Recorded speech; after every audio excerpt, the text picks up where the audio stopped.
patnubay at gabay ng magulang ay kailangan sa mga batang manonood. Simula na ng mahiwagang adventure sa Alice Bungisngis and her Wonder Walis. Kapartner ang Nido Fortified.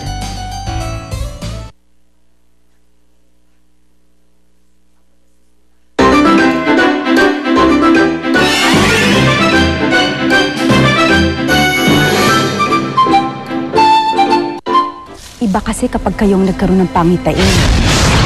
Gaano pa kalayo sa pangkasalukuyan, siguradong nagkakatotoo.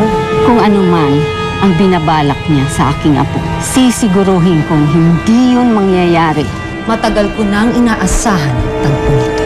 Nasaan ang inay? Pinuntahan ni Ate Alicia si Esmeralda. Ayaw mo bang ituro ko sa iyong apo ang lahat ng mga itinuro mo sa akin? Palalakihin ko siya katulad ng pagpapalaki mo sa akin. Isang magandang kailangang pigilan kita. Tandaan mo kung ano ang bigay mo. Hindi nang pabalik sa'yo. Hindi ako natatakot. Pigilan lang kita. Magbabalik ako sa pagigil ko. Pinapangako ko yan!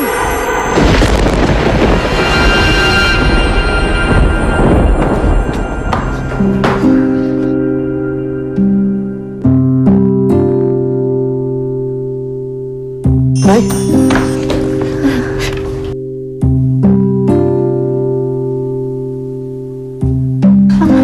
Alicia? Nay? Matigas talaga ang ulo mo, bata ka. Hindi ba?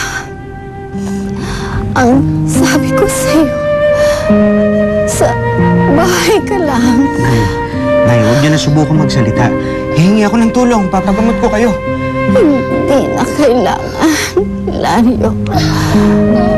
Hindi na ako magtatagal. Huwag po kayo magsalita ng ganyan. Hilario, pasensya ka na.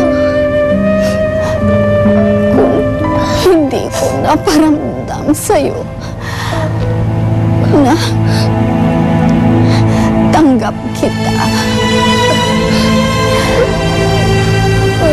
Ang gusto ko lang naman ay maging matatag ka. Maging mas matapang para sa pamilya.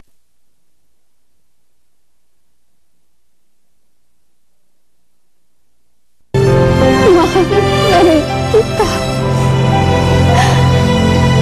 Bilang isang anak.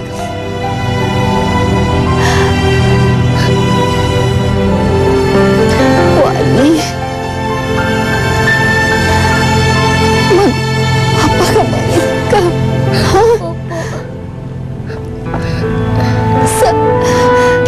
Sa iyo ko pinagbibilin ang aking apo. Wag mo siyang babantayan mo siya.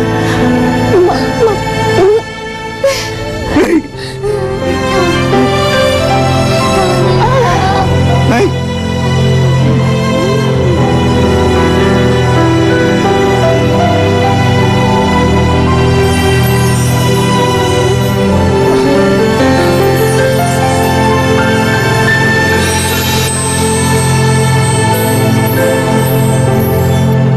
Ginawa niya yun para sa iyo at sa kanyang magiging apo.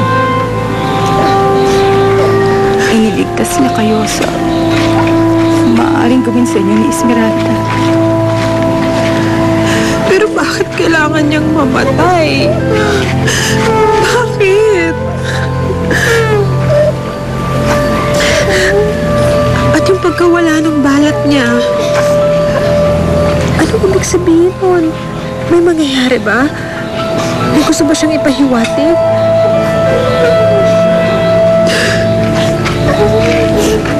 Tama na, Matilda. Makakasama sa bata yan. Tama si Hilario. Matilda, marami akong bagay na hindi kayang ipaliwanag. Pero nang umalis ang nanay mo ng gabing yun sa bahay, isa lang ang hiningi niya sa akin. Ang magtiwala ako. Kaya magtiwala tayo sa Kanya. At magtiwala tayo sa Diyos at sa plano niya sa ating lahat.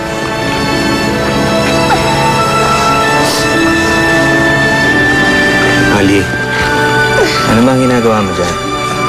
Para lagi po siyang may mga kasama. Hindi ko po siya makakalimutan. Wala makakalimot sa kanya, Wally. Utang natin sa kanya ang pagpigil sa kung anumang masamang binabalak ni Esmeralda. Madam, ano nangyari sa'yo? Isa ka ng tuod! Uy, ano bang binabasa mo dyan?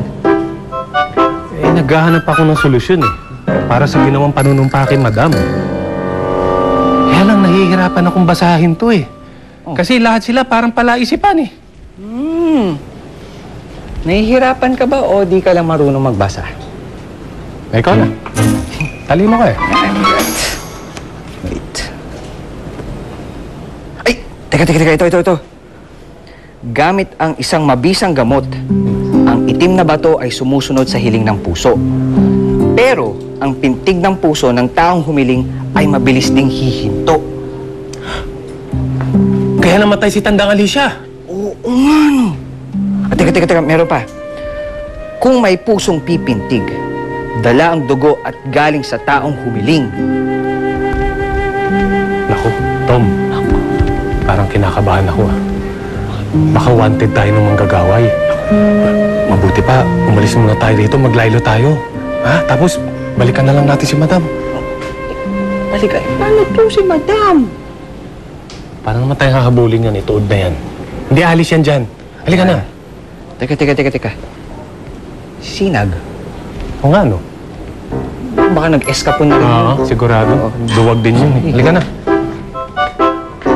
Malapit na, Matilda! Iri! Isa na lang, Iri! Si Matilda, hindi ikaw! Iri! Isa!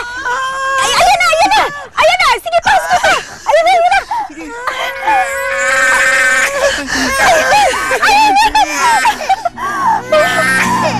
Babae? Babae ang anak niyo? Talaga? Napakagandang babae!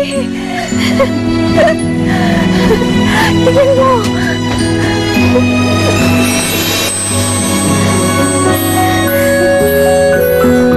Nagkakaroon siya ng balat na parang kay inay. Talaga? Ibig sabihin, hindi pa rin tayo pinapabayaan ni Inay. Patuloy pa rin niya tayong ginagabayan. Eh, kung ganun eh, bakit hindi na lang Alicia ang ipangalan natin sa bata? Alice. Alice? Baby Alice. Ang ganda ni Alice!